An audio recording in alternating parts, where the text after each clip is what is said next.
Hello everyone, welcome to Art of Cinema YouTube channel. நான் உங்கள் கமலேஷ். இந்த வீடியோவில் ரீசெண்டாக மலையாளத்தில் ஒரு ரொமான்டிக் மூவியாக ரிலீஸ் ஆன குயின் எமி மூவியோட ரிவ்யூ தான் பார்க்க போகிறோம்.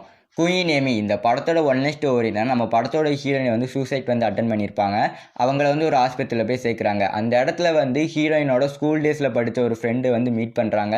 அந்த ஸ்கூல் டேஸில் படித்த அந்த ஃப்ரெண்டு வந்து நம்ம ஹீரோயின் வந்து எதுக்கு வந்து சூசைட் அட்டன் பண்ணாங்க அப்படின்னு வந்து விசாரிக்க வந்து ஆரம்பிக்கிறாங்க. ஹீரோயினுக்கு தெரிஞ்சவங்க ஹீரோயின் இப்போ இருக்கிற இடம் அப்படின்னு போய் எல்லா இடத்துலையுமே விசாரிச்சுட்டு நம்ம ஹீரோயின் எதுக்கு வந்து சூசைட் அட்டன் பண்ணாங்க அப்படிங்கிற காரணத்தை வந்து தெரிஞ்சுக்கிறாங்க. அந்த காரணம் என்ன, எதுக்கு ஹீரோயின் வந்து சூசைட் பண்ணணும், நம்ம ஹீரோயின் பற்றின வாழ்க்கை என்ன அப்படிங்கிற இந்த படத்தோட ஸ்டோரி வைஸ் வந்து வரும். இந்த படத்தில் வந்து பெருசாக ஸ்டோரி வந்து போகிற மாதிரியே வந்து இருக்காது. இந்த படத்தில் வந்து நம்ம ஹீரோயின் வந்து நிறைய பசங்க வந்து லவ் பண்ணியிருப்பாங்க. அவங்க எல்லாம் விட்டுட்டு போகிறது அந்த படத்தில் வந்து ஸ்டோரி வைஸாக வந்து இருக்கும். இந்த படத்தை ஸ்டோரி வைஸ் பார்க்கும்போது ஃபஸ்ட்டு ஒரு பையனை வந்து ஹீரோயின் வந்து லவ் பண்ணுவாங்க. அந்த பையன் வந்து விட்டுட்டு போயிடுவான். செகண்டு வந்து ஒரு ஹீரோயின் வந்து ஒரு பையனை வந்து லவ் பண்ணுவாங்க. அந்த பையனை வந்து விட்டுட்டு போயிடுவான். மூணாவதுமே வந்து ஹீரோயின் வந்து ஒரு பையனை வந்து லவ் பண்ணுவாங்க. அந்த பையனுமே வந்து விட்டுட்டு போயிடுவாங்க. இந்த மாதிரி ஹீரோயின் லவ் பண்ணுற பையங்களை வந்து விட்டுட்டு போகிறத அந்த படத்தில் வந்து ஸ்டோரி வைஸாக வந்து இருக்கும். பெருசாக இந்த படத்தில் வந்து ஸ்டோரி வைஸ் வந்து எனக்கு பெட்டராக வந்து இருக்கிற மாதிரி வந்து ஒரு ஃபீலிங்கே வந்து வரல.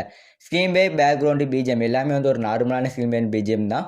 ஓவராலாக இந்த படத்துக்கு வந்து IMDb ரேட் வந்து நான் 10க்கு 5 கொடுக்குறேன். இந்த படத்தை வந்து நீங்கள் பார்க்கணும் அப்படின்னு வந்து சொல்லவே மாட்டேன். அந்த படத்தில் ஸ்டோரி வைஸும் சரி, ஸ்க்ரீன் பே வைஸும் சரி சுத்தமாக வந்து எனக்கு வந்து பிடிக்கவே இல்லை. அது மட்டும் இல்லாமல் இந்த படம் வந்து யூடியூப்லேயே அவைலபிளாக இருக்குது. ஒரு 10 நிமிஷம் பார்த்துட்டு இந்த படத்தை வெறுத்து வந்து நீங்கள் வெளியில் வந்துடுவீங்க.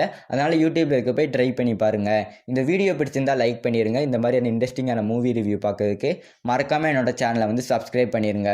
ஒரு சூப்பரான ரொமான்டிக் மூவியோட ரிவ்யூ பார்க்கணும்னா சைடில் தெரியுற இந்த வீடியோ வந்து கிளிக் பண்ணி பாருங்கள். நான் உங்களை அங்கே வந்து சந்திக்கிறேன்.